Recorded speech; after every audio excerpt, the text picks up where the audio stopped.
इन दोनों पति पत्नियों की शादी हाल ही में हुई होती है और दोनों खूब अच्छे से रह रहे होते हैं। फिर एक दिन पति सोचता है कि इस वक्त उसकी बीवी आखिर क्या कर रही होगी। मतलब वह ऑफिस में भी रहकर अपनी बीवी को देखना चाहता था और इसीलिए उसने पत्नी को बिना बताए उसके फोन में एक ऐप इंस्टॉल कर दिया, जिससे उसकी पत्नी क्या कर रही है वह सब कुछ उस फोन के कैमरे के जरिए देख सकता है। अब इसे टेस्ट करने के लिए वह अगले दिन ऑफिस में ट्राई करता है और उसे सीधा अपनी पत्नी के फोन के कैमरे का एक्सेस मिल जाता है। मार्टिन यह देखकर काफी ज्यादा एक्साइटेड हो जाता है और वह पूरा दिन लीला को ही देख रहा होता है। अब ऐसे ही इसके अगले दिन मार्टिन फिर से उस ऐप को ओपन करता है, लेकिन इस बार मार्टिन गौर करता है कि लीला किससे बातें कर रही है। लेकिन ऐप में तो ऑडियो आती नहीं और उस आदमी का चेहरा भी उसे ढंग से नहीं दिख रहा होता। मार्टिन लीला को कॉल करता है जिससे लीला फोन उठाए और उस आदमी का चेहरा दिखाई दे, लेकिन ऐसा हो नहीं पाता क्योंकि लीला फोन को बिना उठाए ही उसके मैसेज का रिप्लाई दे देती है। अब मार्टिन काफी घबराने और डरने लगता है कि कहीं लीला उसके साथ फ्रॉड तो नहीं कर रही। इसके बाद मार्टिन घर पर आता है और लीला से उसकी पूरी दिनचर्या के बारे में पूछता है, लेकिन लीला भी मार्टिन को सब कुछ बता देती सिवाय उस आदमी के। अब पति उस स्पाई ऐप की मदद से पत्नी को देखता है। वो देखता है कि उसकी पत्नी किसी से हंस हंस कर बातें कर रही है।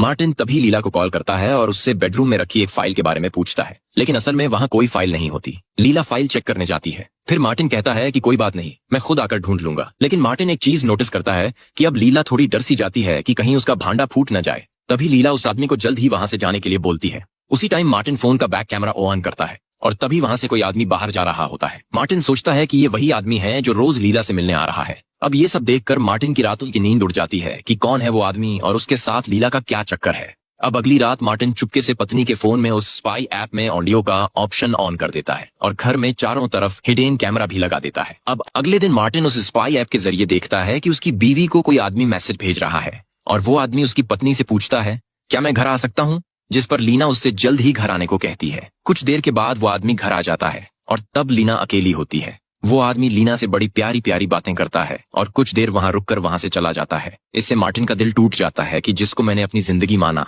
लाइफ पार्टनर माना, उसने धोखा दे दिया मुझे। अब अगले दिन मार्टिन देखता है कि उसकी पत्नी लीना कहीं दूसरी जगह पर जा रही है, जहां जाकर वो उसी आदमी से मिलती है जो कल उसके घर आया था। वो आदमी लीना से कहता है कि अगर तुम्हें मेरे साथ रहना है तो तुम्हें अपने पति को मारना ही होगा। वो लीना से ये भी पूछता है, क्या तुम अपने पति को मार पाओगी? लीना जवाब देती है, हाँ, उससे मार दूंगी मैं, कोई दिक्कत नहीं है। ये सुनकर तो मार्टिन का हाल बेहाल हो जाता है। बाद में वो आदमी लीना को जहर का पैकेट दे देता है और कहता है, इसे अपने हस्बैंड के खाने में मिला देना, जिससे वो आराम से मर जाएगा, और अगर ऐसा न कर पाओ तो ये गन रख लो, इससे उसको मार देना। अब लीना भी एक धर्मपत्नी के जैसे वो दोनों चीजें घर लेकर आ जाती हैं।